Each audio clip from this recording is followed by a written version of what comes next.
We have taken 7 ugly old computers and we've turned them into gorgeous PCs that we have sold for profit. But while they do look really good, they are usually only capable of 1080p gaming. So in today's video, we're gonna kick it up a notch. Can we build a system that can play games at 1440p and play them well for under $600?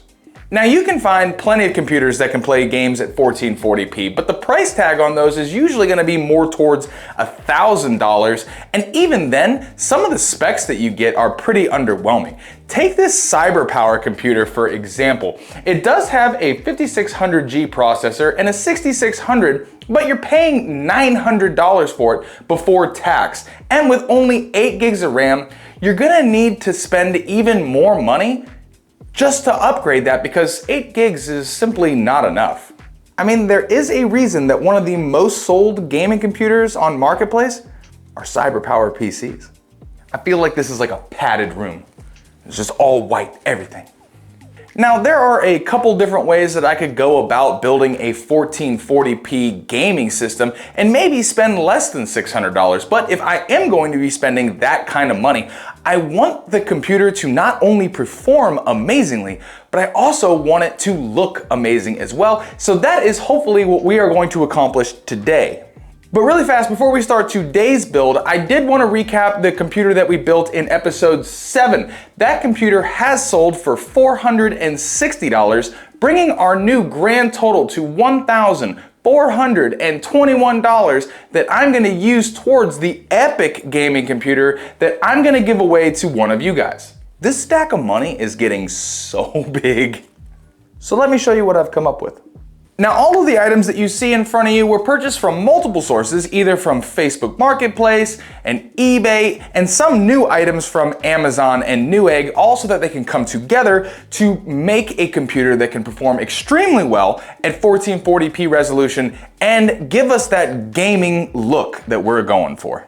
So let's start taking some things out of some boxes.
This thing looks good.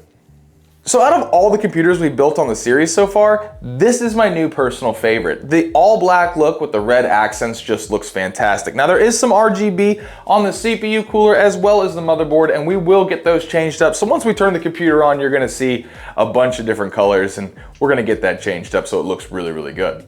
Now the total cost to build this system right here actually only ended up being $538, which is a steal for how well I think that this computer is going to perform for us. Now we did have $1,421 in our bank to spend on this system, and hopefully once this computer sells, we'll make a little bit extra money, but that's gonna bring our total bank down to $883 that we can use to spend on more computers to upgrade and sell for profit. But before we can go ahead and talk about how much money we want to try and sell this computer for, we are going to need to turn it on to see if it works and if it can play games as well as I hope it will. So let's go ahead and turn this system on for the first time and see if we did our job correctly.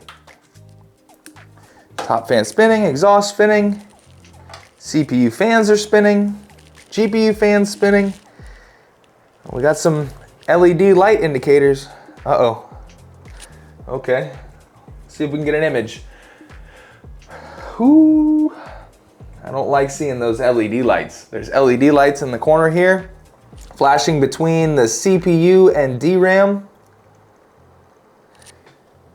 Oh dear. Uh-oh, guys. I think we might have had our first problem. Up until now, every computer has turned on first try, and we're not getting an image, so great. So the CPU LED and the DRAM LED are blinking one after the other. They're just cycling back and forth. So that just makes me think that the CPU is testing the RAM and there's a RAM failure. So what we're gonna do is we're gonna try and removing the RAM sticks, and we'll test one RAM stick in each slot to see if we can get an image. So I took 3 of the RAM sticks out, and I only have 1 RAM stick in the first slot, and it is functional. I tested it on the other 3 RAM slots, and it is not working. That could be a RAM compatibility issue, which I think would be unlikely because it is Corsair Vengeance LPX RAM, but it is possible that maybe the other DIMM slots don't work. But what we're gonna do now, because I can get it to turn on, we're gonna test some different RAM in it. So we were able to get an image from the computer by simply switching out the RAM modules that are inside of here. Now I'm not 100% sure why it's not working with these RAM modules here. Now it is for 4 gig sticks of Corsair Vengeance DDR4 RAM, and this is 2 8 gig sticks of Ali brand RGB RAM. But all I had to do was switch out this RAM for this RAM, and it works. So there's probably a BIOS update that needs to be done for our motherboard in here in order to get this particular RAM to work. And I really don't want to go through all that today. So what we're going to do is we're going to stick with the RGB RAM, but I definitely think that the black RAM, it fit the theme of this build a little bit more than this RGB. But let me know in the comments if you think the RGB looks better than the black Corsair Vengeance RAM. And I just love to know your thoughts, because it's fun. I love reading your comments. But what we're gonna go ahead and do now is, because there is Windows already installed on the NVMe that came with the motherboard, we're gonna go ahead and put some games on here, and then we're gonna use my personal monitor, which is a 1440p 144 refresh rate monitor in my office, to test the games on this computer.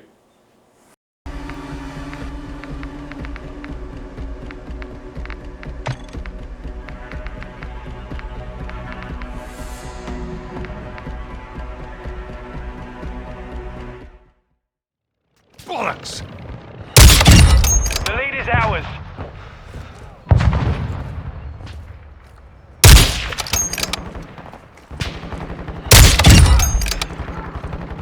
The enemy's taken the lead.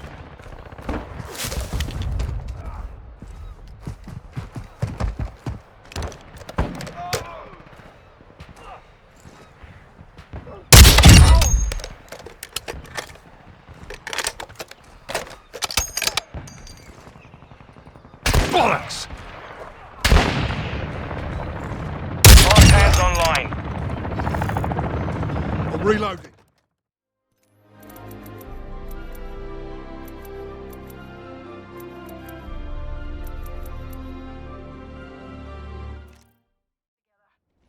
Reaver panic, shield but we here. got bandits out Level there. 3. Aye.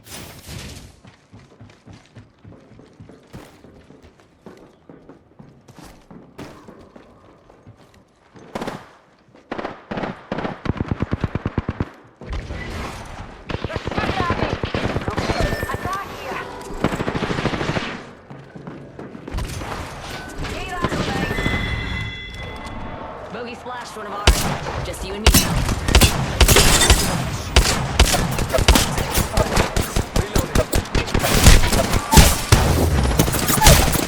What's alive?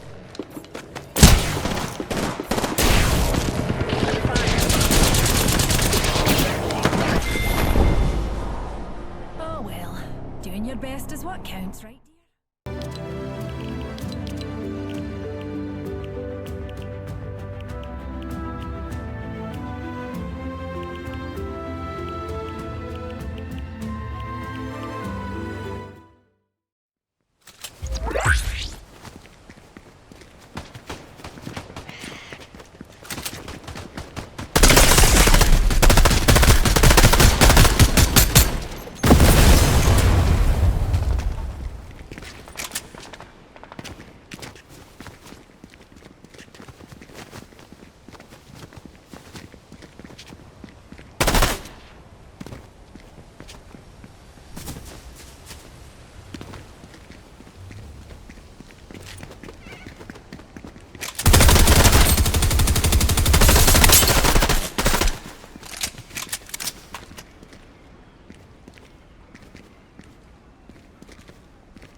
So the bottleneck that we're getting from this graphics card right here is pretty extreme. Now it's not really affecting gameplay. The gameplay looked really, really good, but if I were to have chosen anything I wanted, I'd probably have put a 3070 inside of here rather than the 5700 XT. But for the price, the 5700 XT, I just couldn't pass it up because the price of a 5700 XT, I paid $130 or $40 for it, and a 3070 you can buy for about $300. So the price difference is pretty large, and we are trying to sell this computer to make a little bit of money.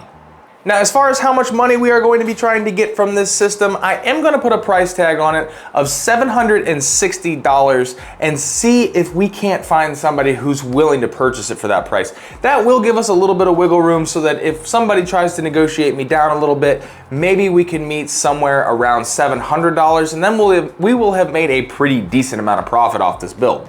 Now, I know that there are going to be a few people in here who say that I did not factor in the price of this RAM into the total cost of the build because it does not have the original Corsair Vengeance RAM that I paid $20 for inside of this system. But you really only have to add $10 to that because I only paid $30 for this RAM right here because I found it on sale a very long time ago and I just had not used it yet. So it's really only $10 more. So for the total build, it was $538. It is now $548. And I know that I have not posted a whole lot of videos. That's because the move has been a pain in the butt. There is actually a hurricane going on outside of this window as we speak. But in the time that I haven't been recording, I have been doing a whole lot of hunting, and I have lots of good content coming up soon. But as always, ladies and gentlemen, no matter where you are in the world, I hope that you are having a fantastic day, and I'll see you in the next video.